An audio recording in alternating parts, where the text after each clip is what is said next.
आपको बताया उत्तर प्रदेश विधानसभा का मानसून सत्र आज से शुरू हो रहा है, जो सिर्फ 4 दिनों तक चलेगा। इस बार का सत्र बेहद खास है क्योंकि इस दिन लगातार 24 घंटे तक विधानसभा की कार्रवाई चलेगी।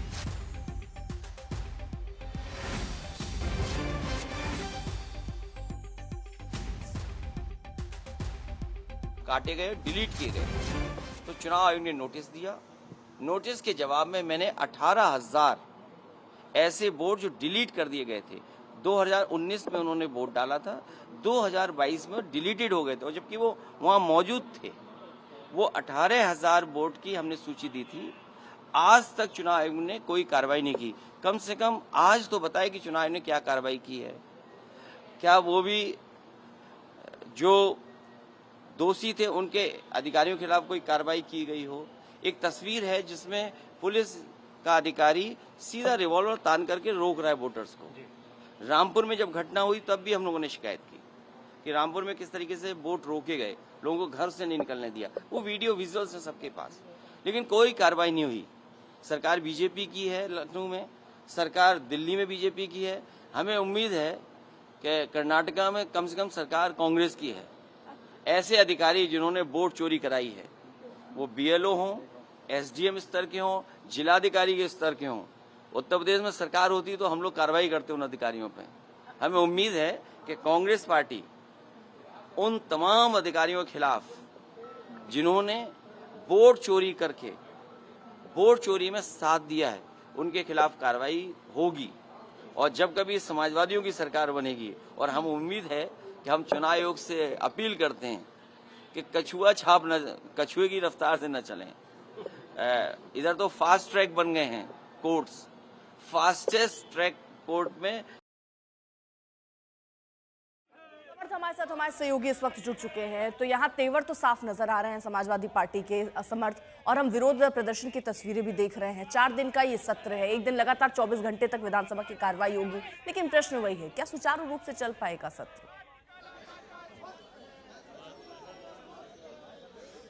विधानसभा के सत्र की शुरुआत तो यहाँ शुरू हो रही है, लेकिन उससे पहले समाजवादी पार्टी का प्रदर्शन हो रहा है। देखिए आप तस्वीरें, विधानसभा के बाहर तमाम विधायक जो हैं वो हल्ला बोल कर रहे हैं। स्कूल मर्जर, बाढ़, बिजली निजीकरण, तमाम मुद्दों को लेकर यहाँ प्रदर्शन चल रहा है। हमारे साथ नेता प्रतिपक्ष माता प्रसाद पांडे मौजूद हैं। माता प्रसाद पांडे जी, आप बताइए मुझे, आप लोग यहाँ प्रदर्शन शुरुआत में कर रहे हैं, समाजवादी पार्टी मुख्यतः किन मुद्दों को इस बार उठाने वाली? देखिए मुद्दे बहुत हैं। सबसे बड़ा मुद्दा है हमारी महंगाई है, बेरोजगारी है, कानून व्यवस्था है, शिक्षा को इन्होंने समाप्ति पर ला दिया है, वो सब मुद्दे हैं। बाढ़ है, बिजली है, भ्रष्टाचार है। मुद्दे तो बहुत हैं, लेकिन समय बहुत कम। 24 घंटे चलाने की 2 ही दिन का समय दिया, 2 दिन में कहा, इसलिए हम लोग यहाँ प्रदर्शन करके अपनी बात तो कह रहे हैं हम 24 घंटे चला रहे हैं। 24 घंटा चला रहे हैं, क्या चलाएंगे तो आप देखेंगे। इसके पहले भी इन्होंने एक विजन बनाया था, उसका आज तक कुछ पता नहीं लगा, 17 से 22 वाला। अब फिर बना रहे हैं, क्या करेंगे। एआई वर्कशॉप है, एआई को भी जोड़ने की कोशिश कर रहे हैं। अब देखिए स्कूल मर्जर कितना बड़ा मुद्दा है। बीजेपी कह रही है कि वो A for Akhilesh, D for Dimple पढ़ा रहे हैं।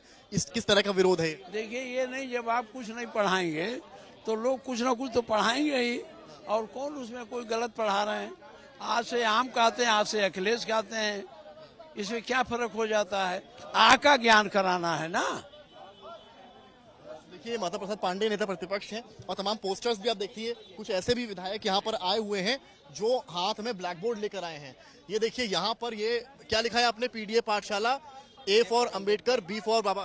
क्या करने की कोशिश है? देखिए संविधान रचयिता बाबा साहब भीमराव अंबेडकर जी के संविधान को ये लोग भूल चुके हैं, और हमें पीडीए पाठशाला के माध्यम से विद्यालयों के मर्जर के खिलाफ हमें उनका नाम याद रखाना है। हम संविधान याद रखेंगे तो देश हमारा मजबूत रहेगा, लोकतंत्र हमारा मजबूत रहेगा। संविधान के रचयिता का नाम याद रखेंगे तो हमको सब कुछ याद रहेगा। हम संविधान के रचयिता के नाम को भूल जाएंगे तो जो कुछ अभी हो रहा वही होगा। लेकिन राजनेता के नाम पर पढ़ाई कराना भी ठीक? ये राजनेता नहीं है, ये संविधान रचयिता है। इन्होंने देश को एक संविधान दिया है, उस संविधान से आज हम लोग यहाँ खड़े हैं। हम अपना वोट डाल रहे हैं, हम अपने संवैधानिक अधिकारों का ज्ञान हमें मिल रहा है। इस संविधान रचयिता को अगर हम नहीं याद रखेंगे तो निश्चित रूप में आने वाली पीढ़ी हमको कोसेगी। फिर आप देखिए किस तरीके से यहाँ पर जिंदाबाद जिंदाबाद के नारे लग रहे हैं। कुल मिलाकर तस्वीरें यहाँ पर बता रही हैं। आप जिस भी छोर में यहाँ देख लें वहाँ तमाम समाजवादी पार्टी के विधायक आपको नजर आएंगे। सबसे बड़ा मुद्दा जो समझ में आ रहा है विपक्ष के तौर पर वो इस वक्त नजर आ रहा है स्कूल मर्जर का। अब स्कूल मर्जर का मुद्दा भी बड़ा है, बाढ़ का मुद्दा भी बड़ा है। किस तरह से आप लोग तो वरिष्ठ विधायक हैं, आपने ये देखिए क्या लिखा है, एकजुट हो रही जनता सारी, पीडीए के आगे बीजेपी हारी। क्या कहना चाह रहे हैं और मुद्दे क्या हैं इस बार? भारतीय जनता पार्टी की सरकार सभी मुद्दों पर फेल है। एक प्राथमिक विद्यालयों ठीक है समर्थ।